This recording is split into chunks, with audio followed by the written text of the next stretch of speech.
ನಮಸ್ತೆ friends, welcome back to my channel Jaya Hegde Kannada YouTube channel. ನಾನು ಜಯ.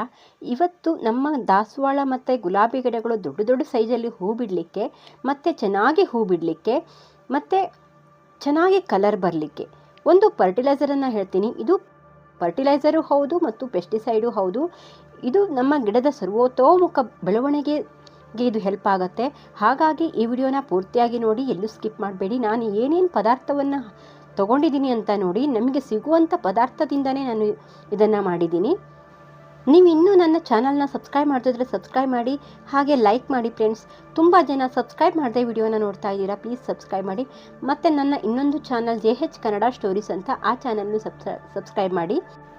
ನಿಮಗೆ ಯಾವುದಾದ್ರೂ ಗಾರ್ಡನಿಂಗ್ ಐಟಮ್ಗಳು ಬೇಕಾದರೆ ಫ್ಲಿಪ್ಕಾರ್ಟ್ ಲಿಂಕ್ ಹಾಕ್ತೀನಿ, ತರಿಸ್ಕೊಳ್ಳಿ.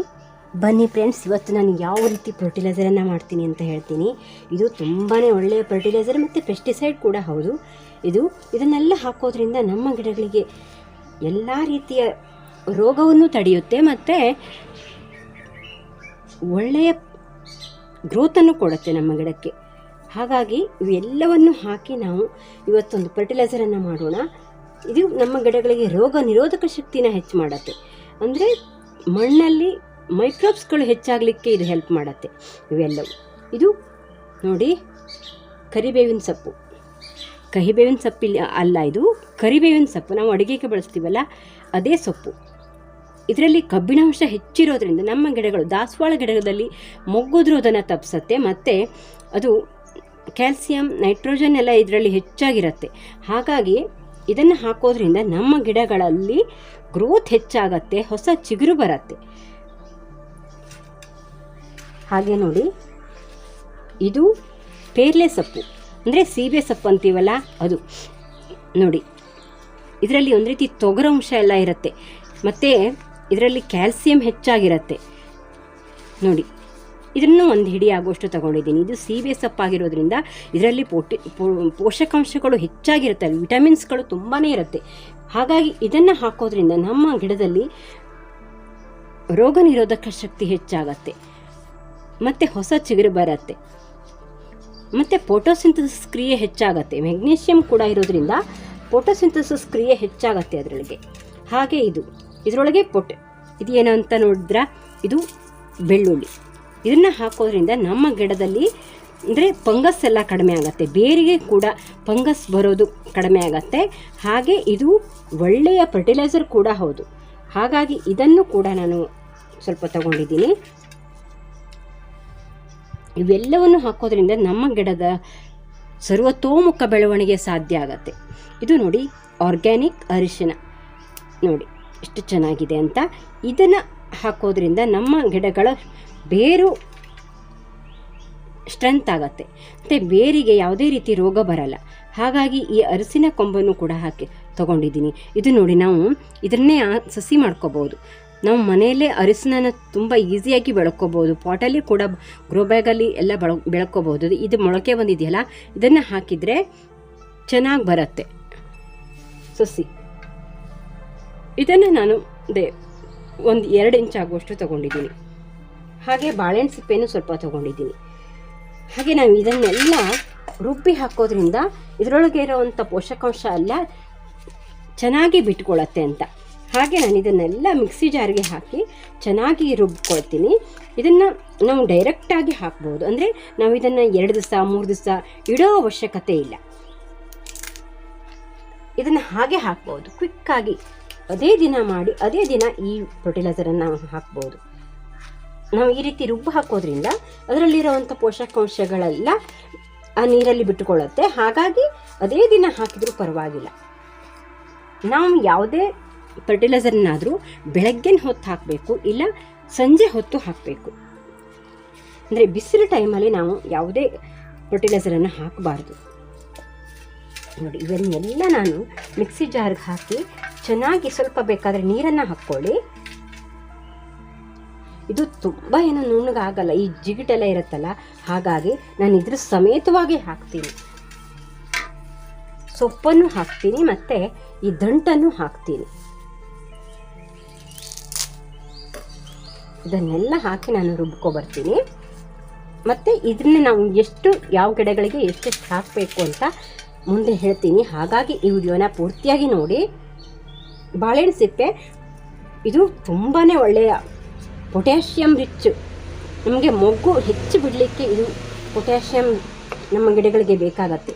ಹಾಗಾಗಿ ನಾವು ಬಾಳೆಹಣ್ಣು ಸಿಪ್ಪೆನ ಆಗಾಗ ನಮ್ಮ ಗಿಡಗಳಿಗೆ ಹಾಕ್ತಾನೇ ಇರಬೇಕು. ಇದನ್ನೆಲ್ಲ ರುಬ್ಕೊಬರ್ತೀನಿ. ನೋಡಿ ಫ್ರೆಂಡ್ಸ್, ಇದನ್ನು ನಾನು ಚೆನ್ನಾಗಿ ರುಬ್ಕೊಬಂದಿದ್ದೀನಿ. ನೀವು ಇದನ್ನು ಹೀಗೆ ಕೂಡ ನಮ್ಮ ಗಿಡಗಳಿಗೆ ಹಾಕ್ಬೋದು. ಮಣ್ಣನ್ನು ಸ್ವಲ್ಪ ಲೂಸ್ ಮಾಡಿಕೊಂಡು ಇದಿಷ್ಟನ್ನು ಹಾಕಿದರೆ ಸಾಕು. ಒಂದು ಪಾಟಿಗೆ ನಾವು ನೀರನ್ನು ಹಾಕ್ತೀವಲ್ಲ, ಆಗ ಅದು ಬಿಟ್ಟುಕೊಳ್ಳುತ್ತೆ. ಮತ್ತು ನಮ್ಗೆ ಲಿಕ್ವಿಡ್ ಮಾಡೋಕ್ಕೆ ಟೈಮ್ ಇಲ್ಲ ಅನ್ನೋವಾಗ ಈ ರೀತಿ ಹಾಕ್ಬೋದು. ಇಲ್ಲ ಅಂದರೆ ಲಿಕ್ವಿಡ್ ಮಾಡಿ ಹಾಕಿ. ಇದನ್ನು ನಾವು 1 ಸ್ಪೂನು 1 ಲೀಟ್ರ್ ನೀರಿಗೆ ಹಾಕಿ ಗಿಡಗಳಿಗೆ ಹಾಕ್ಬೋದು. ತೋರಿಸ್ತೀನಿ ನಾನು. ಅದನ್ನು ಹಾಕೋದನ್ನು ತೋರಿಸ್ತೀನಿ, ಹಾಗೆ ಲಿಕ್ವಿಡನ್ನು ಹಾಕೋದನ್ನು ತೋರಿಸ್ತೀನಿ. ಈಗ ನೋಡಿ, ಇದನ್ನು ನಾನು 1 ಲೀಟ್ರ್ ನೀರಿಗೆ 1 ಸ್ಪೂನ್ ಹಾಕ್ತೀನಿ. ಇದು ತುಂಬಾ ಪವರ್ ಇರುತ್ತೆ, ಹಾಗಾಗಿ ತುಂಬ ಹಾಕೋದು ಬೇಡ. ನಾವು ಇದಕ್ಕೆ ಅರಿಶಿನ ಮತ್ತು ಇದನ್ನೆಲ್ಲ ಹಾಕಿರ್ತೀವಲ್ಲ, ಹಾಗಾಗಿ ನೋಡಿ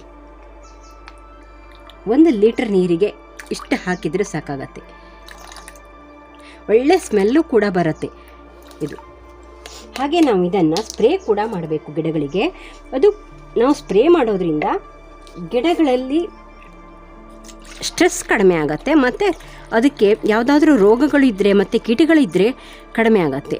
ಸ್ಪ್ರೇ ಮಾಡಲಿಕ್ಕೆ ನಾನು ಇದೇ ಪ್ರಮಾಣದಲ್ಲಿ ತಗೋತೀನಿ.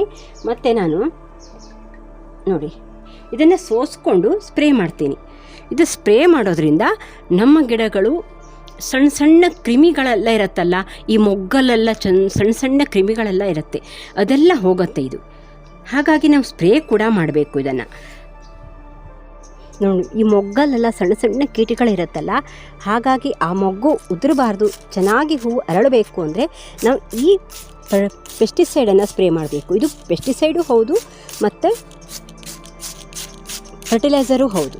ನಾವಿಲ್ಲಿ ಕರಿಬೇವು ಇವನ್ನೆಲ್ಲ ಹಾಕಿರೋದ್ರಿಂದ ಇದು ಪೆಸ್ಟಿಸೈಡ್ ಆಗಿಯೂ ಕೆಲಸ ಮಾಡುತ್ತೆ.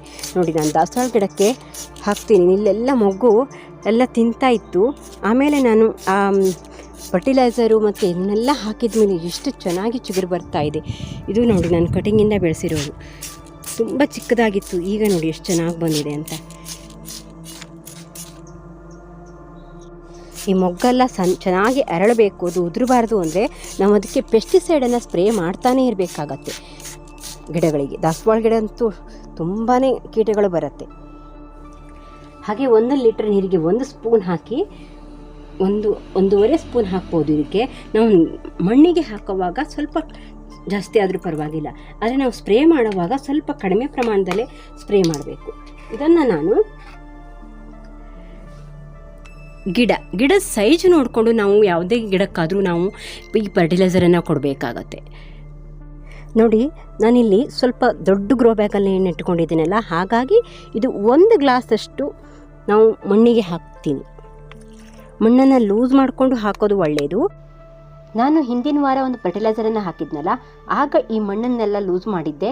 ಹಾಗಾಗಿ ಈಗ ನಾನು ಇದನ್ನು ಮಣ್ಣನ್ನು ಲೂಸ್ ಮಾಡೋಕ್ಕೆ ಹೋಗಲ್ಲ, ಹಾಗೆ ಹಾಕ್ತೀನಿ. ಹಾಗೆ ನಾವು ಪ್ರತಿ ವಾರ ಒಂದೊಂದು ಫರ್ಟಿಲೈಸರ್ ಮತ್ತು ಪೆಸ್ಟಿಸೈಡನ್ನು ಸ್ಪ್ರೇ ಮಾಡ್ತಾ ಇರಬೇಕು. ಆಗ ಬೇರುಗಳಿಗೂ ಕೂಡ ಆಕ್ಸಿಜನ್ ಸಪ್ಲೈ ಆಗುತ್ತೆ, ಹಾಗಾಗಿ ಗಿಡ ಹೆಲ್ದಿಯಾಗಿ ಬರುತ್ತೆ. ಹಾಗೆ ನಾವು ಇದನ್ನು ಎಲ್ಲ ಗಿಡಗಳಿಗೂ ಕೊಡ್ಬೋದು. ಗುಲಾಬಿ ಗಿಡ, ದಾಸವಾಳ ಗಿಡ. ಇದು ನೋಡಿ, ಗುಲಾಬಿ ಗಿಡ ಚೆನ್ನಾಗಿ ಚಿಗುರು ಬರ್ತಾ ಇದೆ. ಸದ್ಯದಲ್ಲಿ ನಾನು ರಿಪೋರ್ಟಿಂಗ್ ಮಾಡಿರುವಂಥ ಗಿಡ ಎಷ್ಟು ಚೆನ್ನಾಗಿ ಬರ್ತಾ ಇದೆ ಅಂತ ನೋಡಿ. ಇದಕ್ಕೂ ಕೂಡ ನಾನು ಅಂದರೆ ಪಾಟಿನ ಸೈಜ್ ನೋಡ್ಕೊಂಡು ಹಾಕಬೇಕಾಗತ್ತೆ, ಗಿಡದ ಸೈಜು. ಇದರಲ್ಲಿ ಅರ್ಧ ಗ್ಲಾಸಷ್ಟು ಹಾಕ್ತೀನಿ ಅಷ್ಟೇ. ಗಿಡ ಎಲ್ಲ ಚಿಕ್ಕದಾಗಿದೆಯಲ್ಲ, ಹಾಗಾಗಿ ಅರ್ಧ ಗ್ಲಾಸಷ್ಟು ಹಾಕ್ತೀನಿ. ಇದೆಲ್ಲ ನೋಡಿ ಎಷ್ಟು ಚೆನ್ನಾಗಿ ಚಿಗುರು ಬಂದು ಮೊಗ್ಗು ಬಿಡ್ತಾ ಇದೆ. ಹಾಗೆ ನೋಡಿ, ಈ ಗಿಡಕ್ಕೆ ನಾನು ಅಂದರೆ ಅದು ಲಿಕ್ವಿಡ್ ಮಾಡಿ ಹಾಕ್ತಾ ಇಲ್ಲ, ಇದನ್ನು ಹಾಗೆ ಹಾಕ್ತೀನಿ.